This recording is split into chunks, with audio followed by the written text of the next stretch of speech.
అందరితో ఉండునుగాక. నీ ఆత్మతో ఉండునుగాక. పునీత మార్కు గారు రాసిన పవిత్ర సువిశేషములోని భాగము. ప్రభువా నీకు మహిమ కలుగునుగాక. మార్కు శుభవార్త 6వ అధ్యాయము 30వ వచనము నుండి. మార్కు శుభవార్త 6వ అధ్యాయము 30వ వచనము నుండి 34వ వచనం వరకు. శిష్యులు యేసు వద్దకు వచ్చి తమ ప్రేషిత కార్యములను బోధనలను తెలియచేసిరి. గొప్ప జన సమూహము వారిని చూచుటకై వచ్చుచున్నందున ఆ గురు శిష్యులకు భుజించుటకైనను అవకాశము లేకపోయెను. అందుచే ఆయన వారితో, మీరు ఏకాంత స్థలమునకు వచ్చి కొంత తడువు విశ్రాంతి తీసుకొనుడు అని చెప్పెను. అంతటా వారందరూ పడవనెక్కి సరస్సును దాటి ఒక నిర్జన స్థలమునకు వెళ్ళిరి. అయినను వారు వెళ్ళుచుండగా అనేకులు అన్ని నగరముల నుండి ప్రజలు వారికంటే ముందుగా ఆ స్థలమునకు కాలినడకతో వచ్చి చేరిరి.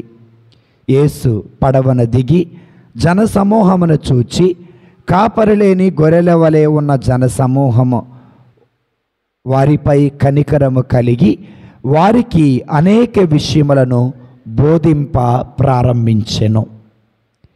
ఇది ప్రభు యేసు క్రీస్తు సువిశేషము. క్రీస్తువా మీకు స్తుతి కలుగునుగాక. సువిశేష బోధన వలన మన పాపములు క్షమించబడునుగాక. ఆమేన్. దేవుని స్తోత్రం. హల్లెలూయా, హల్లెలూయా, హల్లెలూయా, హల్లెలూయా. ప్రియమైన దేవుని బిడ్డలారా, సహోదరి సహోదరులారా, ఈనాడు దేవుని వాక్యమును మనం చదివి ఉన్నాం. ఇర్మియా గ్రంథములో 23వ అధ్యాయములో 1వ వచనం నుండి 6వ వచనం వరకు, మరియు మార్కు శుభవార్త 6వ అధ్యాయం 30 నుండి 34 వరకు చదువుకుందాం. మొదటి పట్టణం ఇర్మియా గ్రంథం 23వ అధ్యాయం 1 నుండి 6 వరకు. సువిశేష పట్టణం మార్కు శుభవార్త 6వ అధ్యాయం 30 నుండి 34 వరకు మనం చదువుకుందాం. ఇందులో ఈ 2 వాక్య భాగాలు మనకు బోధిస్తున్న విషయాలు 2. మొదటిది విశ్వాసము కలిగినటువంటి సేవకులు, రెండవది అవిశ్వాసపరులైన సేవకులు. ఈ 2 మనం చూస్తున్నాం. ముందుగా సువిశేష పట్టణంలోకి వెళదాం. మార్కు శుభవార్త 6వ అధ్యాయం 30 నుండి 34 వరకు అక్కడ మనం చదివితే దానిని మనం 3 భాగాలుగా విభజించవచ్చు. మొదటి భాగం లెక్క అప్పగించటం, రెండవ భాగం విశ్రాంతి తీసుకోవటం, మూడవ భాగం తిరిగి పరిచర్య ప్రారంభం చేయటం. ఈ 3 అర్థం కావాలంటే నేను మీకు వివరించాలి. సరే, వివరిస్తున్నాను. అందరూ మీ మనస్సులను మా వైపు తిప్పండి. యేసు ప్రభు వారు అపోస్తులని 72 శిష్యులని పరిచర్యకు పంపించారు. పరిచర్యలో వాక్యము బోధించారు, రోగులకు స్వస్థత ఇచ్చారు, పీడితులను విమోచించారు, దెయ్యము పట్టిన వారిని బాగు చేశారు. ఇన్ని అద్భుతాలు చేసిన శిష్యులు యేసు ప్రభు దగ్గరికి తిరిగి వచ్చారు. వచ్చి అంటున్నారు, మేము వాక్యం బోధించాం, నీ నామమున స్వస్థత ఇచ్చాం, నీ నామమున దెయ్యాలని పారద్రోలామని చెప్పారు. ఆ తరువాత యేసు ప్రభు వారు వారితో అంటారు, మీరు బాగా అలసిపోయారు, ఒక నిర్జన ప్రదేశానికి వెళ్ళి విశ్రాంతి తీసుకోండి. సో గలిలయ సరస్సు ఆ దరి నుండి ఈ దరికి యేసు ప్రభు 12 మంది అపోస్తులు బయలుదేరి ఆ దరికి వెళ్ళారు. విశ్రాంతి తీసుకునే సమయానికి, వీళ్ళు ఆదరి చేరే సమయానికి జనం మరలా యేసు ప్రభు దగ్గరికి వచ్చారు. పడవ దిగిన తరువాత జనసమూహాన్ని చూశారు. కాపరి లేని చెదరి ఉన్న జనసమూహాన్ని చూసి ఆ కరుణామైన కడుపు తరుక్కొని పోయి వారికి అనేక విషయాలు దేవుని వాక్యం బోధించారు. ఇది మనం చదువుకున్న వాక్యం. ఇందులో 3 భాగాలు ఉన్నాయి. మొదటిది లెక్క అప్పగించటం, రెండవది విశ్రాంతి తీసుకోవటం, మూడవది మరలా తిరిగి పరిచర్య ప్రారంభం చేయటం. పునర్ప్రారంభం అంటారు, పునర్ప్రారంభం. ఇప్పుడు ఈ 3 భాగాలను ఒకదాని తర్వాత ఒకటి పవిత్రాత్మ దేవుని ప్రేరేపణ ప్రకారం ధ్యానం చేసుకుందాం. మొదటిది మార్కు శుభవార్త 6వ అధ్యాయం 30వ వచనం. పోయిన వారం ఏడు చదివారు?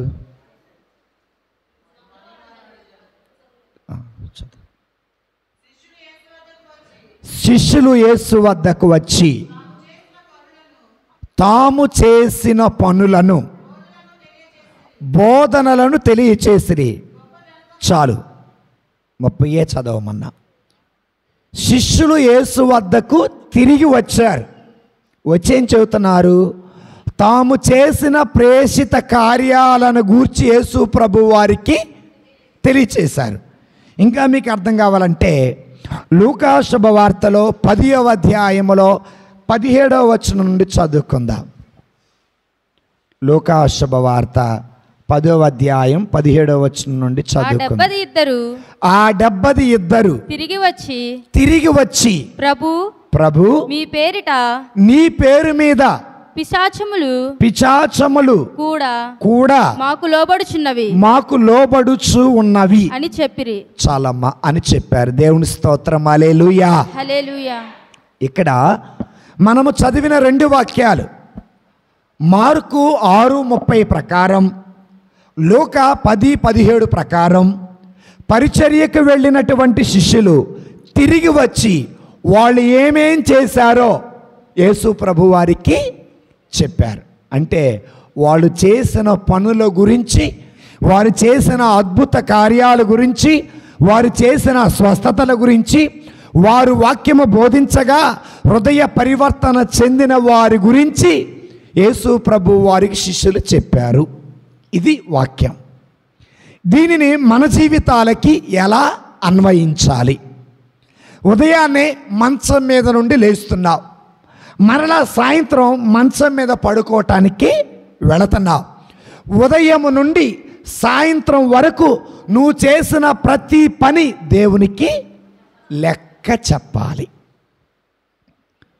ఈ ఉదయం నుండి సాయంత్రం వరకు నువ్వు మంచి చేసి ఉంటే స్తోత్రం చెప్పాలి, చెడు చేసి ఉంటే దేవా నన్ను క్షమించు అని అడగాలి. రేపటి దినమున మరలా అదే తప్పు చెయ్యకుండా ఉండే శక్తిని ఇవ్వమని అడగాలి. అయ్యా పగలంతా నన్ను కాపాడావు, నేను చేసిన కూలి పనిలో, నేను చేసే వ్యవసాయంలో, నా చదువుల్లో నువ్వు నాకు తోడున్నావయ్యా, నీకు స్తోత్రం. లేదా గడచిన కాలంలో నేను ప్రార్థన చేశా, నేను చేసిన ప్రార్థనకి సమాధానంగా ఈ రోజున స్వస్థత పొందుకున్నా, ఈ రోజున దీవెన పొందుకున్నా, ఈ రోజున సమాధానం పొందుకున్నా, అందును బట్టి నీకు స్తోత్రం. ఒకవేళ నాలో ఉన్న కోపమును బట్టి, నాలో ఉన్న స్వార్థమును బట్టి నేను పాపం చేశా, నన్ను క్షమించు అని ప్రతిరోజు సాయంత్రం పడుకునే ముందు మన అనుదిన జీవితంలో జరిగిన ప్రతి విషయము గురించి దేవునికి చెప్పి పడుకోవాలి. దేవుని స్తోత్రం, హల్లెలూయా. చెప్పలేదు అనుకో, దేవునికి మనము చెప్పలేదనుకో, దేవుడు మనలని లెక్క అడుగుతాడు. లూకా శుభవార్త 17వ అధ్యాయం 17వ వచనం.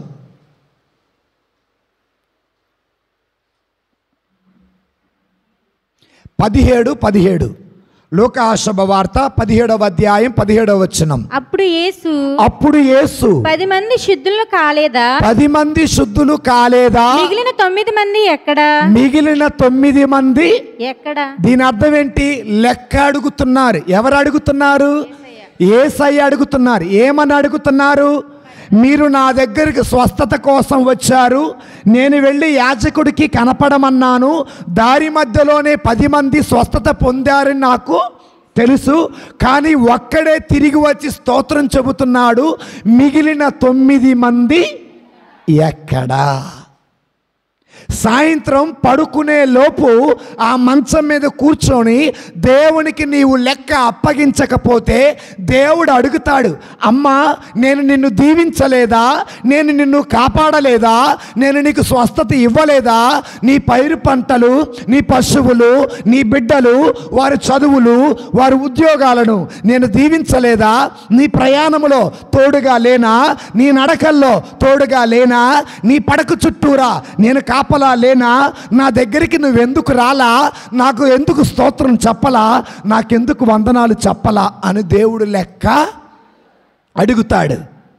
మనము 12 మంది శిష్యుల వలె ప్రతి ఆదివారం ప్రభు దగ్గరికి తిరిగి రావాలి. ప్రతిరోజు సాయంత్రం ప్రభుని గుర్తుకి తెచ్చుకున్న మనం, దేవా గడిచిన దినమంతా, గడిచిన 6 రోజులు నా జీవితంలో, నా భర్త జీవితంలో, నా కుటుంబ జీవితంలో, నా పిల్లల జీవితంలో మేలుడు చేశావయ్యా, నీకు స్తోత్రం. పాపము చేశానయ్యా, క్షమించయ్యా అని మనము దేవునికి లెక్క చెప్పాలి. లెక్క చెప్పకపోతే మిగిలిన 9 మంది ఎక్కడా అని దేవుడు లెక్క అడుగుతాడు. హల్లెలూయా. అది మాత్రమే కాదు, కైను నీ తమ్ముడు ఏబేలు ఎక్కడా? లెక్క అడిగాడు. ఆదాము నీవు ఎక్కడా ఉన్నావు? లెక్క అంటే దాని అర్థం ఏంటి? ఆదాము నీవు నాతో లేవు, ఎక్కడికి వెళ్ళావు? కైను నీ తమ్ముడితో సఖ్యత లేదు, ఏమైపోయింది? ఇదిగో ఓ స్వస్థత పొంది ఉన్నవా 9 మంది ఎక్కడా అంటే, సాయంత్రం పడుకునే సమయానికి దేవా ఈ రోజున ప్రార్థన చేయలేకపోయా, నన్ను క్షమించని చెప్పి అనాలా? ఆదాములాగా చెట్టు చాటున దాక్కోకూడదు. దేవా నాకు కైనికి తగువైందయ్యా, అందుకేనయ్యా అని మనం దేవునికి అయిన తగువును కూడా దేవుడికి చెప్పుకోవాలి. అయ్యా నువ్వు నాకు స్వస్థతనిచ్చానవయ్యా, నేను నీకు స్తోత్రం చెప్పలేకపోయానయ్యా, నన్ను క్షమించయ్యా అని కూడా దేవుడిని అడగాల. మన దేవుడు ప్రేమ కలిగిన వాడు, మన దేవుడు క్షమ కలిగిన వాడు, మన దేవుడు సులభముగా కోపపడేవాడు కాదు. అనంతమైనటువంటి ప్రేమ కలిగిన వాడు, సముద్రాల కంటే లోతైన ప్రేమ కలిగిన వాడు, ఆకాశాల కంటే ఎత్తైన ప్రేమ కలిగిన వాడు, ఎల్లలు అద్దులు లేని ప్రేమ కలిగిన వాడు. తొందరగా కోపపడడు. నీవు రాకపోతే ఎదురు చూస్తాడు, అడుగుతాడు, మిగిలిన 9 మంది ఎక్కడా? ఆదాము నీవు ఎక్కడా? కైను ఏబేలు ఎక్కడా? నాతో నువ్వు ఉన్నావా? అన్నదమ్ములతో సఖ్యంగా ఉన్నావా? నా చుట్టూరు వాళ్ళతో ఉన్నావా అని దేవుడు లెక్క అడుగుతాడు. అయితే మనమేం చేయాలా? ప్రతిరోజు గుర్తుపెట్టుకోండి, ప్రతిరోజు సాయంత్రం మనం చేయాల్సిన పనులు 4. ఓకేనా? ఎప్పుడు టీవీ ముందు కూర్చున్నప్పుడు కాదు, ఎప్పుడు మంచం మీద కూర్చొనైనా మంచం దగ్గర మోకరించి చేయాల్సిన పనులు 4. మొదటి పని, గడిచిన కాలంలో నా బ్రతుకులో చేసిన మేలులకి స్తోత్రం. రెండవది, గడిచిన కాలంలో నా బలహీనత వల్ల పాపం చేశా, నన్ను క్షమించు. మూడవది, రేపటి దినమున అదే తప్పు చెయ్యకుండా నాకు శక్తిని ఇవ్వు. ఐదవది, ఈ రాత్రికి రాత్రి ఈ మంచం మీద నేను చనిపోతే నా పాపాలు క్షమించి పరలోకానికి. ఇంతకన్నా ప్రార్థన ఇంకేమైనా అవసరం? ఎన్ని నిమిషాలు పట్టింది? నిమిషం ప్రార్థన. 1, దేవా గడిచిన పగలంతా నన్ను కాపాడావు, ఎండ నుండి, వాన నుండి, గాలి నుండి, నీటి నుండి, నిప్పు నుండి కాపాడావు, నీకు 5 సెకండ్లు అయిపోయింది. ఓకేనా? అయ్యా గడిచిన కాలంలో భర్తను తిట్టా, బిడ్డను తిట్టా, తోడుకోవడం తిట్టా, అత్తను తిట్టా, లేదా కోప్పడ్డా, అసూయపడ్డా, నన్ను క్షమించు. మళ్ళీ ఒక 15 నిమిషాలు, మొత్తం 30 అయిపోయినాయి. ఈలోపు ప్రభువా రేపటి రోజున ఈరోజు చేసిన తప్పులు రేపు చేయకుండా ఉండే శక్తి నాకు. మళ్ళీ 15, 45 సెకండ్లు అయిపోయినా నేను ఈ రాత్రి చనిపోతే నా పాపాలు క్షమించి పరలోకానికి నిమిషం ప్రార్థన. ఆ నిమిషం ప్రార్థన కూడా చేయరు. ఏం చేస్తారు తెలుసా? మంచం మీద కూర్చుంటారు, ప్లేట్లో అన్నం వేసుకొని టీవీ ముందు కూర్చుంటారు. ఏం చేస్తారు? పెడుతూ మంచం దగ్గర ఒక చెంబులో లేదా ఈరోజు బాటిల్లో నీళ్లు పెట్టుకుంటారు. తిన్న ప్లేట్ తిని అందులోని చేయగడిగి కిందకి నెడతారు. దేని కిందకి? ఏంటిది? తిన్నారు కదా, సమ్మయ్య అయ్యా నేను కాస్త లెగవలేనులే కానీ ఆ దిండితే తల కింద పెట్టుకొని నువ్వేం చేస్తావంటే సీరియల్ మధ్యలో బ్రేక్ ఇవ్వటం నాకు ఇష్టం లేదు. అలా మనం చెయ్యొద్దు. పడుకునే ముందు లైట్లు ఆపేసే ముందు చిన్న ప్రార్థన చేసి పడుకోండి. ఎందుకు ఈ ప్రార్థన అంటే, పరిచర్యకు వెళ్ళిన శిష్యులు యేసు ప్రభు దగ్గరికి వచ్చి మేము చేసిన పరిచర్య ఇది అని లెక్క చెప్పారు. మనం ప్రతిరోజు చేయాల్సిన పని అదే, అది ఎక్కువ సమయం. అందుకే ప్రభు అంటారు, కొరింథీయులకు రాసినటువంటి 2వ లేఖలో 5వ అధ్యాయం 10వ వచనం చూడమా.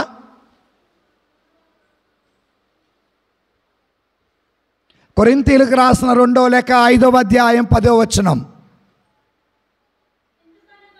ఎందుకనగా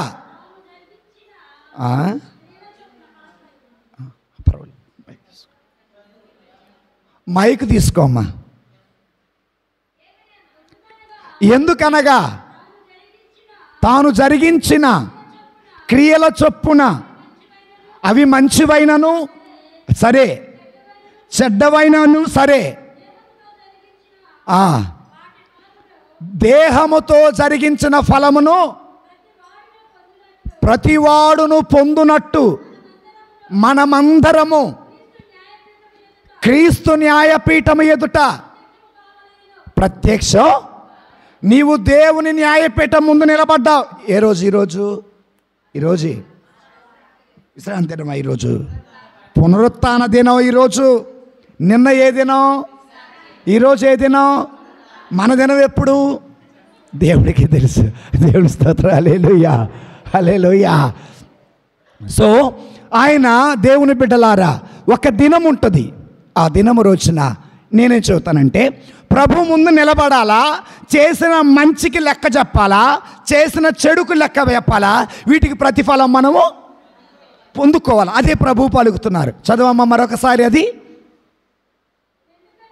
ఎందుకనగా తాను జరిగించిన చెడు చొప్పున క్రియల చొప్పున అవి మంచివైనను సరే, చెడ్డవైనను సరే, దేహముతో జరిగించిన వాటి ఫలమును ప్రతివాడు పొందునట్లు మనమందరము క్రీస్తు న్యాయపీఠం ఎదుట ప్రత్యక్షము. సో లెక్క అప్పగిచ్చే రోజు ఉంటుంది. ఈలోపు మనం ఏం చేయాలా? ప్రతిరోజు శుభ్రంగా కడుక్కోవాలి. సో నేను మీకు చెప్పే ఒక మంచి మాట, ప్రతిరోజు సాయంత్రం పడుకునే ముందు చేసిన పాపాలు ఒప్పుకుందాం, క్షమాపణ అడుగుదాం. ఇక ఆదివారం రోజున మనమందరము పవిత్ర బలిపీఠం ముందు నుంచున్నాం. ఓకేనా? కొంతమంది లేటుగా వచ్చారు. ఈ రోజున మనం పవిత్ర బలిపీఠం ముందు నిలబడ్డాం. ఈ పవిత్ర బలిపీఠం మీద ఏం జరుగుతుందంటే, మనము చేసిన పాపాలకు పరిహారంగా యేసు ప్రభు వారిని బలి ఇవ్వటం జరుగుతుంది. ఈ పాప పరిహార బలి ఇవ్వబోయే ముందు మనం చేసిన పాపాలన్నీ ఆయనకి ఒప్పుకోవాలి. లెక్క అప్పగిచ్చినప్పుడు చేసిన పాపాలన్నీ కూడా పరిహరింపబడేది ఈ పవిత్రమైన దివ్య బలి పూజలో. అందుకే మీరేమంటారు? సర్వశక్తి కలిగిన సర్వేశ్వరుడు మన పాపములను క్షమించి మనకు, మీరేం చేస్తారు? ఇది నా తప్పు, ఇది నా తప్పు, ఇది నా గొప్ప తప్పు అని ఒప్పుకుంటాం. అవునా కదా? సో దివ్య బలి పూజ ప్రారంభములోనే నువ్వు చేసిన పాపమంతా ఒప్పుకోవాలి. ఎప్పుడైతే చేసిన పాపాలన్నీ ఒప్పుకుంటావో గురువుకి అధికారం ఇవ్వబడింది. ఏంటి అధికారం? నువ్వు ఎవరి పాపాలైతే క్షమిస్తావో వారి పాపాలు క్షమించబడతాయి. ఆ క్షమించే అధికారం ఇచ్చినప్పుడు మీ పాపాలన్నిటికీ క్షమాపణ దొరికేది ఈ పవిత్ర. సో కనుక దేవుని బిడ్డలారా, దేవుని పీఠం ముందు నిలబడి అన్ని దేవునికి సమర్పించాలి. హల్లెలూయా, హల్లెలూయా. సో మొదటిది లెక్క సరిపోయిందా లేదా? శిష్యులు తిరిగి వచ్చి లెక్క చెప్పారు. కానీ కయీను లెక్క చెప్పాడా? 9 మంది లెక్క చెప్పారా? ఆదాము లెక్క చెప్పాడా? తిన్నానని చెప్పలా, అవ్విచ్చిందని చెప్పాడు. నేను తిన్నానని చెప్పాడా లెక్క? నాకు అవ్విచ్చింది, నేను తిన్నా అన్నాడు. అంటే ఒప్పుకోలా. మనం అలా ఉండొద్దు. మిగిలిన 9 మంది వలె ఉండొద్దు. ఆ కయీను వలె ఉండొద్దు. ఆదాము వలె ఉండొద్దు. ప్రతిరోజు ప్రార్థన చేసుకుందాం. ప్రతిరోజుకు దేవుడికి లెక్క. మంచి గురించి చెబుదాం, చెడు గురించి చెబుదాం. మన మనసును అర్థం చేసుకున్న దేవుడు తప్పనిసరిగా మనకి మంచే. హల్లెలూయా. ఎన్నైపోయినాయి? మొదటిది. రెండవది విశ్రాంతి. ఏదమ్మా? విశ్రాంతి. సరే, మార్కు శుభవార్త 6వ అధ్యాయము 32వ వచనం చదవమ్మా. 31, 32 యశోద చదువు. అంతటా వారందరూ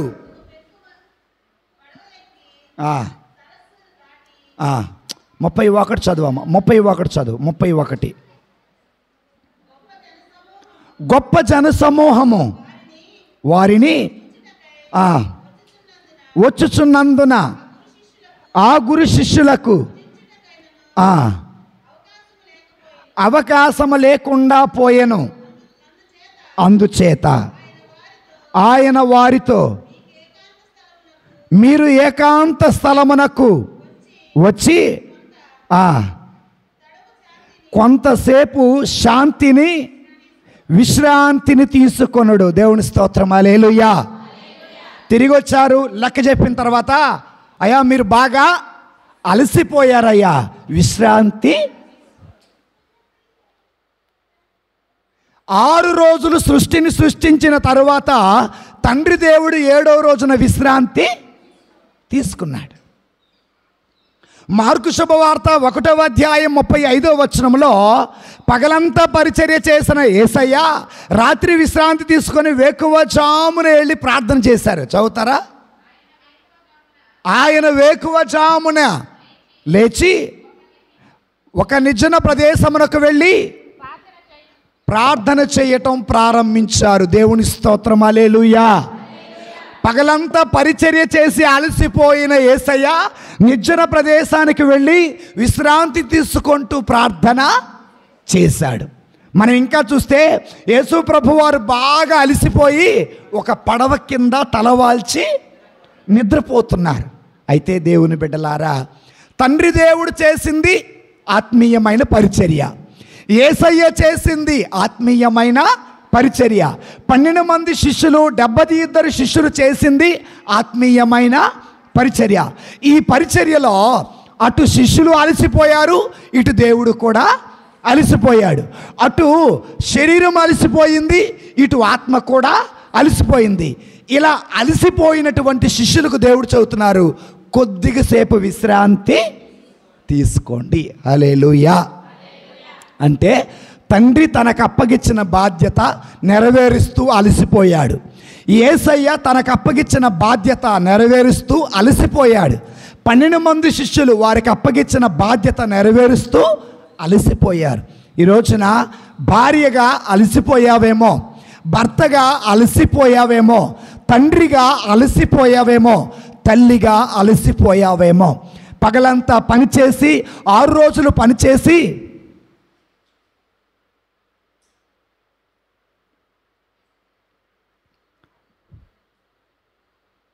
6 రోజులు పనిచేసి అలసిపోయి ఉండొచ్చు. లేదా భర్త విషయంలో అలసిపోయి ఉండొచ్చు, భార్య విషయంలో అలసిపోయి ఉండొచ్చు, పిల్లల విషయంలో అలసిపోయి ఉండొచ్చు. ప్రభు అంటున్నారు, శారీరకంగా అలసిపోయినా, ఆత్మీయంగా అలసిపోయినా కొద్దిగా విశ్రాంతి మనకి. ఆ విశ్రాంతి ఎక్కడో తెలుసా? దేవుని సన్నిధిలో మాత్రమే. అందుకే మత్తయి శుభవార్త 11:28లో యేసు ప్రభు వారు ఏమన్నారు? వాని చదవమ్మా.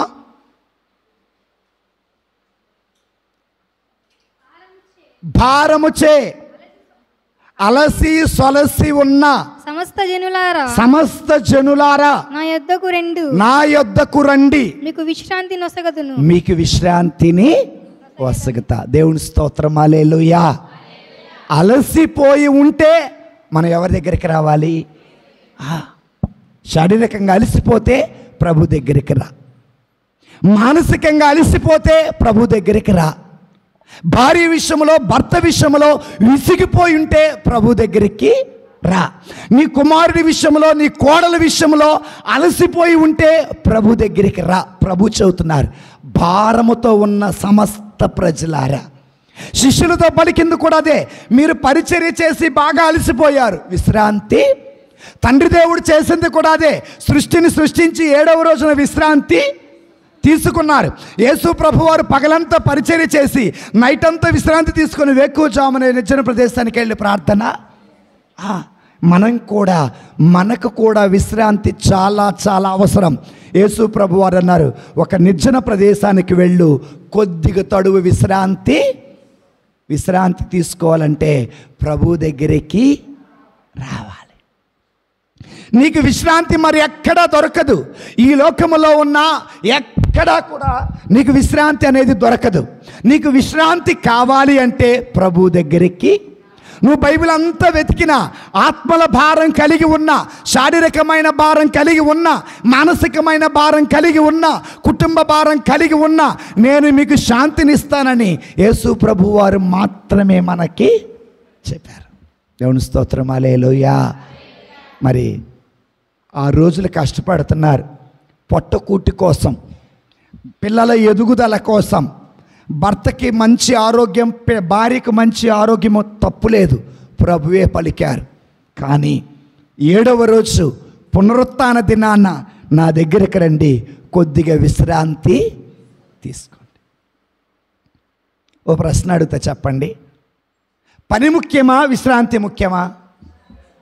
విశ్రాంతే ముఖ్యం. మరలా అడుగుతున్నా, జాగ్రత్తగా ఆలోచన. పని ముఖ్యమా, విశ్రాంతి ముఖ్యమా? సరే, ఇంకో ప్రశ్న అడుగుతా. ఇప్పుడు ఎలా చెబుతారు చూద్దాం. ఊపిరి పీల్చుకోవటం ముఖ్యమా, ఊపిరి వదలటం ముఖ్యమా?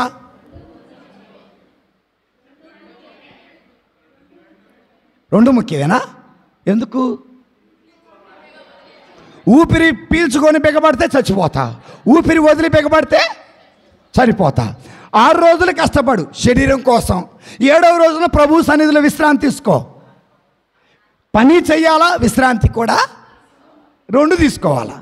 అయ్యా మీరు విశ్రాంతి తీసుకోమన్నారయ్యా, ఇక రోజు పనికి పోనయ్యా అంటే నన్ను తిడతారు ఇంట్లో వాళ్ళు. దేవుని స్తోత్రం, హల్లెలూయా.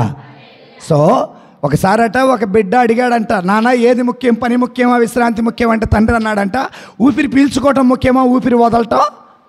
నాన్న ఏంటి ఈ ప్రశ్న, ఆక్సిజన్ లేకపోతే మనిషి చచ్చిపోతాడంటే, నాన్న పని చేయాలా, విశ్రాంతి కూడా తీసుకోవాలని చెప్పన్నారు. యేసు ప్రభు వారు అన్నారు, ఇప్పటి వరకు పరిచర్య చేశారు, కొద్దిగా సేపు విశ్రాంతి తీసుకొని మరలా పని ప్రారంభం చేయండి. అయితే కొంతమంది ఏమంటారు, ఏమ్మా ఆదివారం ప్రార్థనకు రాలా, ఆదివారం ఆరాధనకు రాలేదు ఏందయ్యా అంటే, ఐఎమ్ బిజీ అండి, క్షణం తీరిక లేదండి అంటాడు. తప్పే, నేనేమంటలా. అయితే మీలో ఏమంటుందంటే, నేను బిజీగా ఉన్నాను కానీ పాపం అయితే, చాలా జాగ్రత్తగా వినండి, నేను బిజీగా ఉన్నాను కానీ పాపం అయితే, దీని అర్థం ఏంటంటే సాతానుడు నిన్ను బిజీగా పెట్టి దేవునికి, అది గుర్తుపెట్టుకోండి. దేవుని స్తోత్రం, హల్లెలూయా.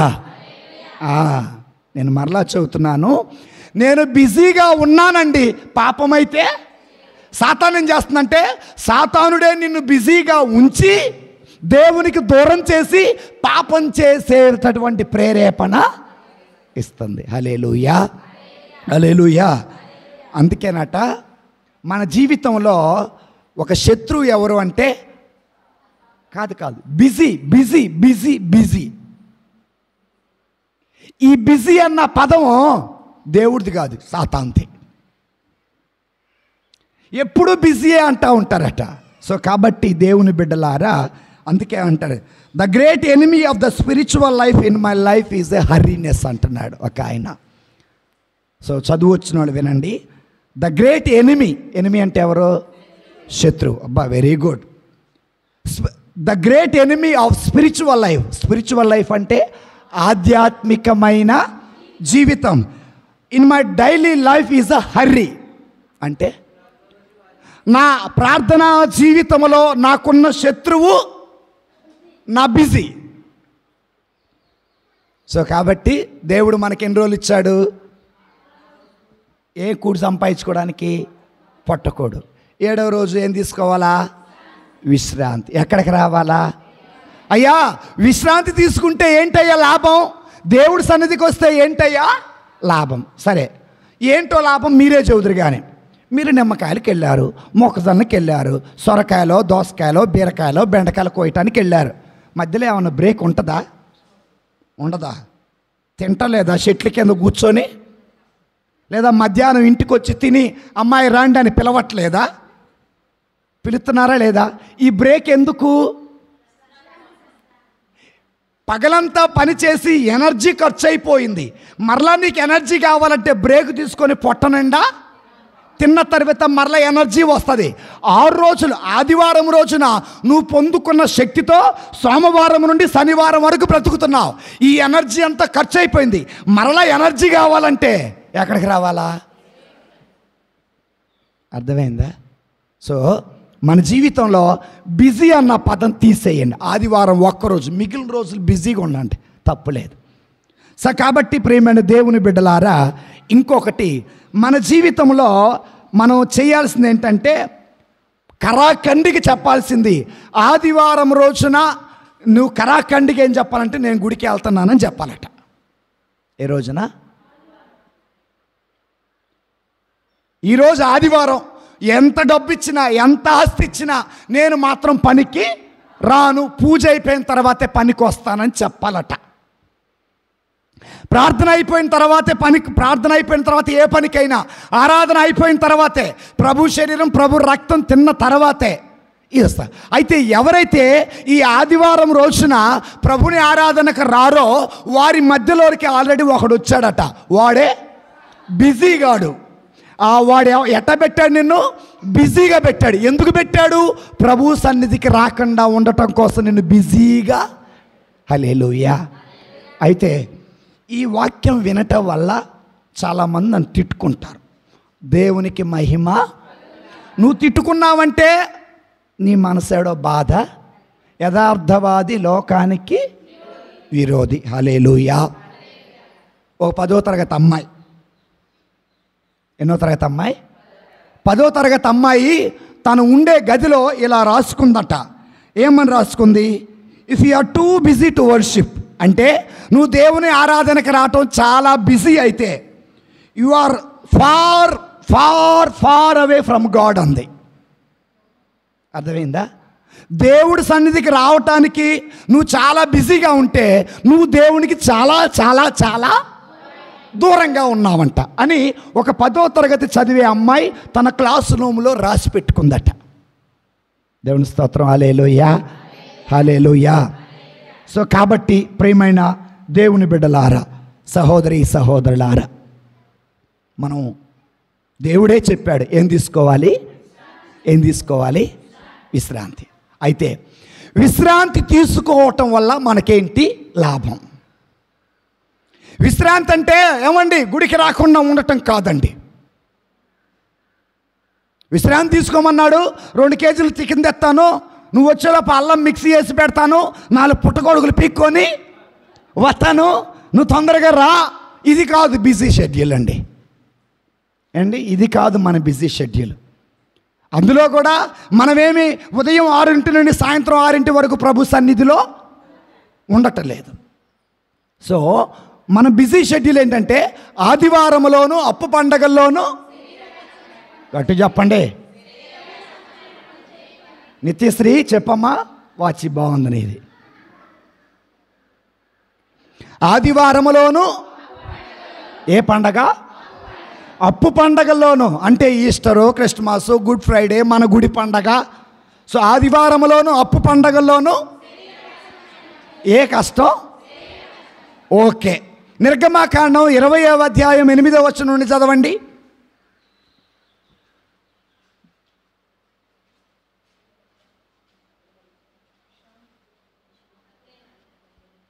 నిర్గమాకాండం 20వ అధ్యాయం 8వ వచనం.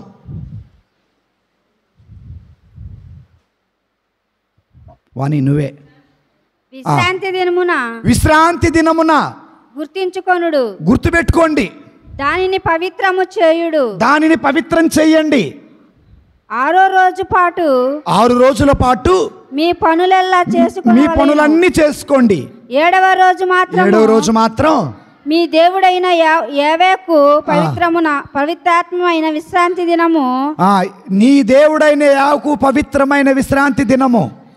ఆ రోజు మీరు గాని మీ కుమారులు గాని కుమార్తెలు గాని జీతగాండ్రు గాని జంతువులు గాని మీ ఇంటనున్న పరదేశులు గాని ఏ పని చేయకూడదు. 11వ వచనం. యావే 6 రోజులలో ఆకాశమును భూమిని సముద్రమును వాని యందు ఉన్న వాటిని సృష్టించెను. ఆయన 7వ రోజు విశ్రమించెను. కావున యావే ఆ రోజును దీవించి పవిత్రమైనదిగా గావించాడు. ఆకాశాన్ని, భూమిని, నీటిని, జంతువులు సృష్టించిన దేవుడే ఏం చేశాడు? పవిత్రాత్మైన దానిని విశ్రాంతి తీసుకున్నాడు. కనుక దేవుని బిడ్డలారా, సహోదరి సహోదరులారా, యేసు ప్రభు వారే స్వయంగా పలికారు, విశ్రాంతి తీసుకోండి. విశ్రాంతి తీసుకుంటేనట మనమట మరలా సోమవారం నుండి ఎవరు ఏ పనులు చేయాలో, ఎవరు ఏ బాధ్యతలు నెరవేర్చాలో వారు సక్రమంగా నెరవేరుస్తారట. ఇంకొక విషయం తెలుసా? మనం విశ్రాంతి తీసుకుంటేనట మన కనులు యేసయ్య కనులా చూస్తాయట, మన పెదాలు యేసయ్యలా మాట్లాడతాయట, మన చెవులు యేసయ్యలా వింటాయట, మన చేతులు యేసయ్యలా పనిచేస్తాయట, మన కాళ్ళు యేసయ్యలా నడుస్తాయట. ఎవరైతే విశ్రాంతి అక్కడ ఇంట్లోనా గుళ్ళోనా? దేవాలయంలో.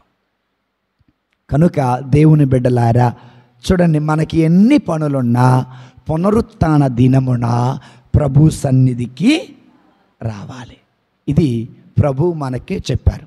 సరే, గలిలయ ఆ సరస్సు నుండి ఈ సరస్సుకి విశ్రాంతి తీసుకుంటూ వచ్చారు. ఎవరితో విశ్రాంతి తీసుకున్నారు చదువుతారా? 33వ వచనం, లూకా 6:33. సోని, మార్కు 6:33. సారీ. అయినను వారు వెళ్ళుచూ ఉండగా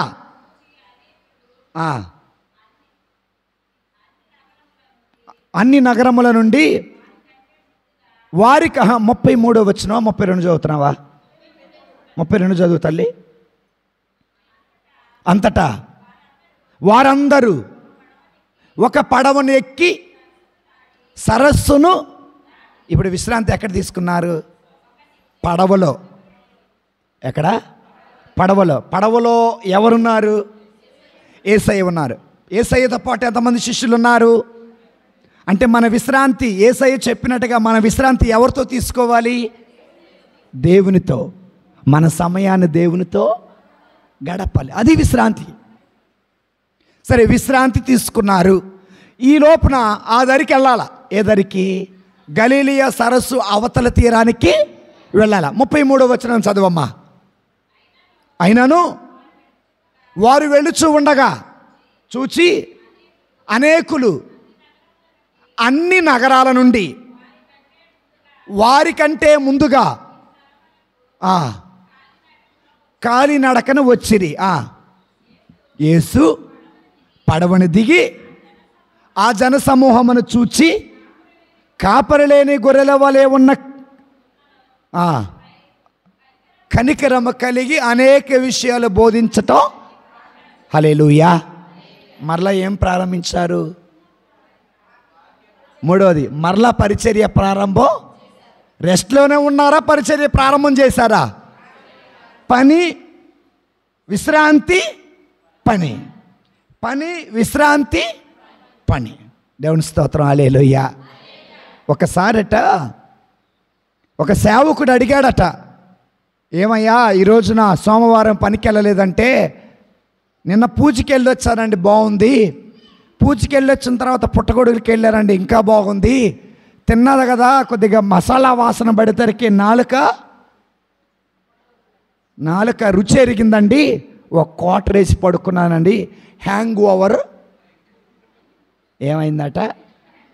హ్యాంగ్ ఓవర్ అంటే తగిలించబట్టం. అర్థమైందా? హ్యాంగర్కి తగిలించా. నేను ఇంకా దిగలేదండి, హ్యాంగ్ ఓవర్లోనే ఉన్నానండి, అందుకే సోమవారం కూడా విశ్రాంతి అన్నాడు. సరే మంగళవారం అన్నా వెళ్తామంటే భలేవాడి ఇల్లు జరగదండి అన్నాడు. సరే సోమవారం ఈ హ్యాంగ్ ఓవర్ దిగటానికి ఇంకొక హ్యాంగ్ ఓవర్ వేసాడంట. బుధవారం ఏందయ్యా వెళ్ళలేదంటే మంగళవారం హ్యాంగ్ ఓవర్, బుధవారానికి దిగలేదండి అంట.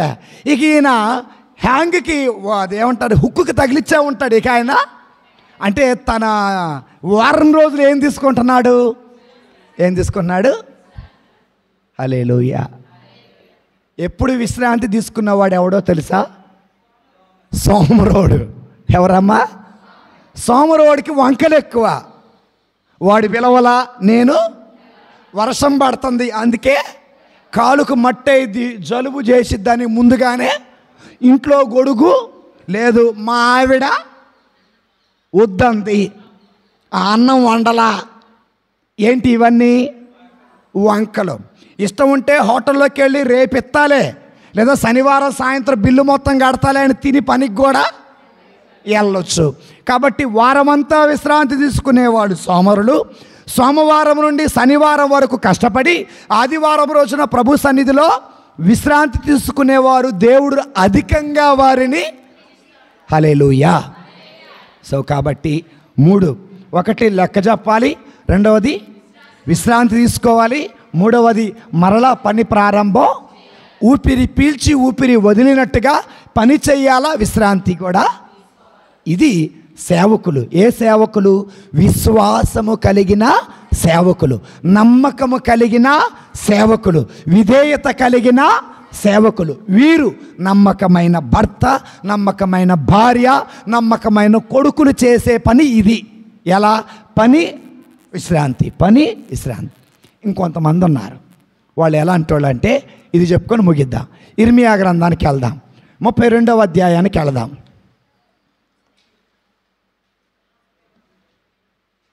సారీ 23వ అధ్యాయం, నేను 32 అన్నాను.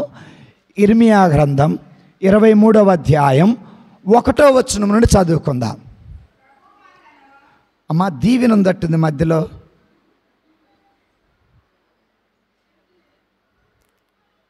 ఇరవై 23వ అధ్యాయం 1వ వచనం చదువు తల్లి. ప్రభువు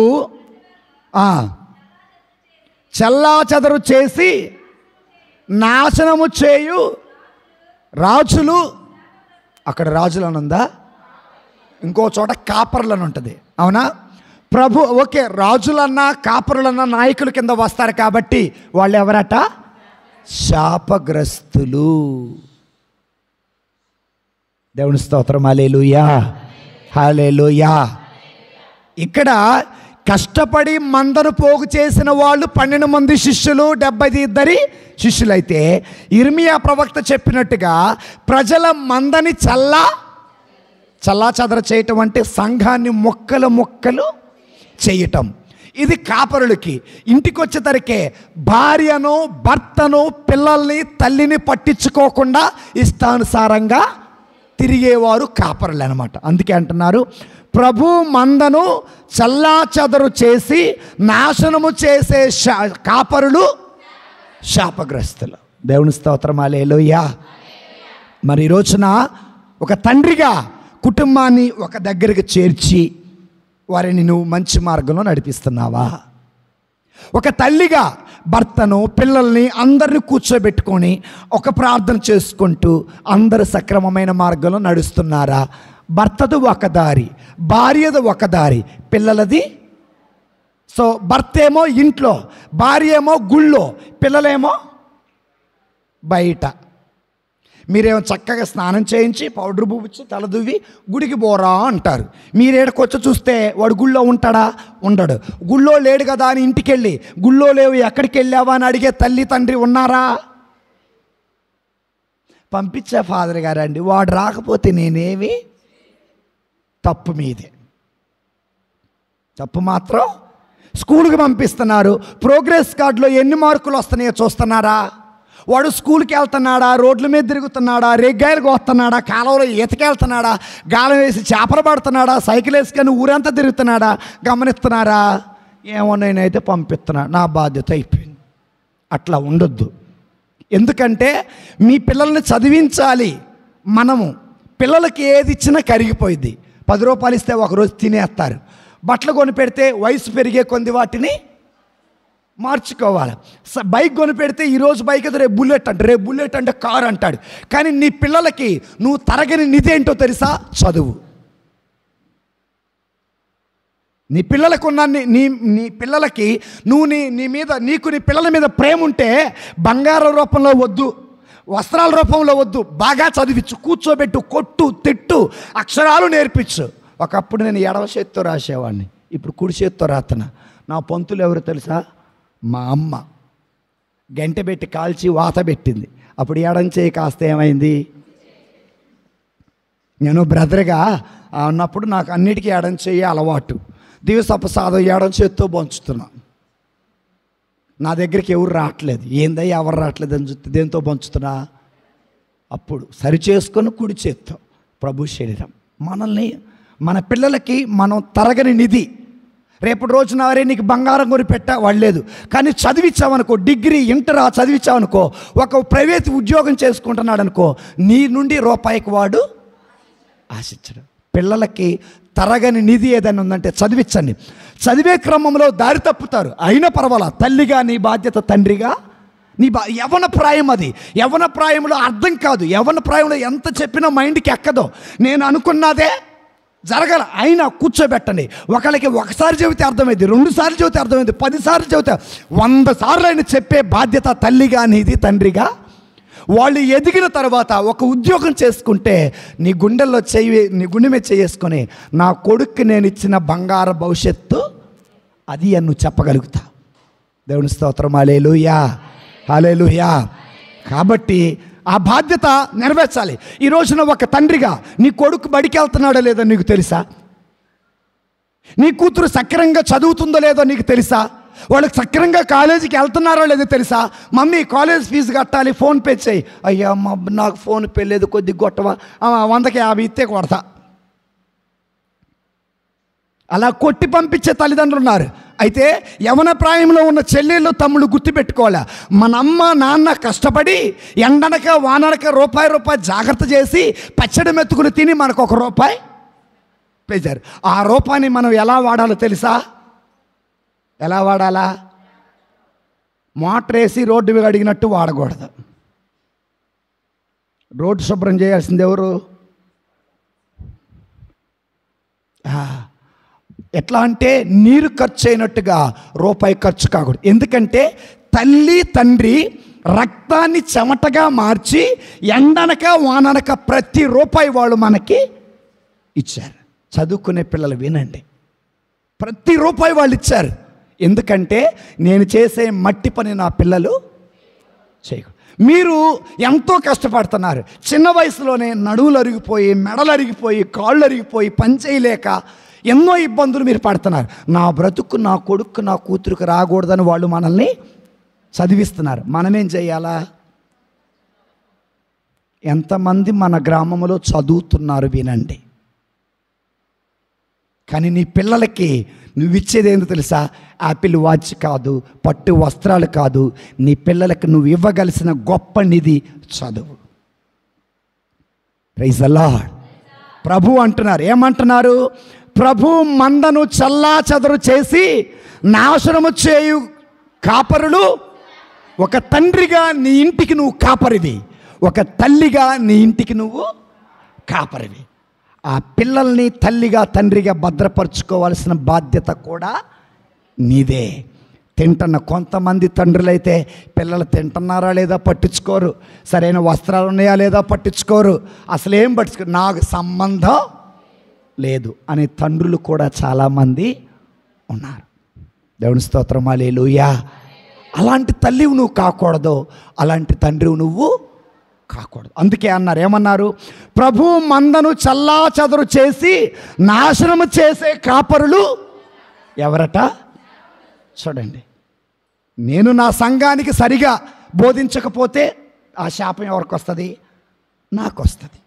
నీ బిడ్డలని నీవు చదువుల్లో కానీ క్రమశిక్షణలో పెంచకపోతే ఆ శాపం ఎవరికి వస్తుంది? నీకు వస్తుంది. అందుకే ప్రభు అంటున్నారు, ఏమంటున్నారు? ప్రభు మందను చల్లా చెదరు చేసి నాశనము చేయు కాపరులు. దేవుని స్తోత్రం, హల్లెలూయా. అది మాత్రమే కాదు, ఇజ్రాయేలు దేవుడైన ప్రభువు తన ప్రజలను పరిపాలించు కాపరులను గూర్చి ఇట్లా అంటున్నాడు. ఏమంటున్నాడు? చదవమ్మా. మీరు నా ప్రజలను గూర్చి జాగ్రత్త వహింపరైతిరి, వారిని చల్లా చెదరు చేసి ఆవలకు వెళ్ళగొట్టిరి, కనుక మీ దుష్కార్యములకు గాను నేను మిమ్మల్ని. దేవుని స్తోత్రం, హల్లెలూయా, హల్లెలూయా. నీ కళ్ళెదురుగా నీ కొడుకు తప్పు చేస్తుంటే మందలించే తల్లులు ఎంతమంది? కొంగు చాటున కప్పిపెట్టే తండ్రులు ఎంతమంది? ప్రభు అంటున్నారు, ఓకే, తల్లిగా నువ్వు వదిలేసిన, తండ్రిగా నువ్వు వదిలేసిన, నేను మాత్రం మీరు నా ప్రజలను గూర్చి జాగ్రత్త వహించలేదు, వారిని చల్లా చెదరు చేసి సాతాను వలలో పడేలాగా చేశారు, కనుక మీ దుష్కార్యములకు గాను నేను మిమ్మల్ని. నేను కాదు, నువ్వు కాదు, దేవుడు శిక్షిస్తాడు. దేనికి? దుష్కార్యాలకి. కనుక దేవుని బిడ్డలారా, సహోదరి సహోదరులారా, మనం మన కాపరి, ఇంటికి తండ్రి తల్లి కాపరి, సంఘ నేను కాపరి, వీటన్నిటినీ దుష్కార్యాలలో కాకుండా మంచి మార్గములో నడిచే వ్యక్తులుగా మనం చేయాలి. అందుకే యెహెజ్కేలు గ్రంథంలో 36వ అధ్యాయం చూడండి, 34వ అధ్యాయము 2వ వచనం చదువుకుందాం. నరపుత్రుడా, ఇజ్రాయేలు రాజును, యావే ప్రభుడైనైనా నా పలుకులను ప్రవచన రూపమున వారితో ఇట్లు చెప్పము. ఇజ్రాయేలు కాపరులారా, ఇజ్రాయేలు కాపరులారా, మీకు అనర్థం. ఎందుకు అనర్థం తప్పదో చదుపమ్మా.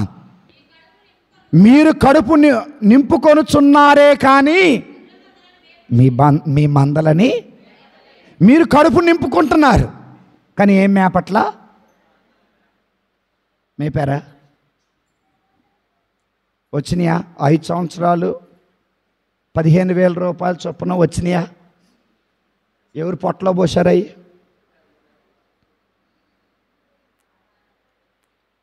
వాళ్ళకు పోస్తే దేవుడు వారిని దీవించునుగాక. మీ కడుపు నింపుకుంటున్నారే కానీ మందలని మేపటల్లా.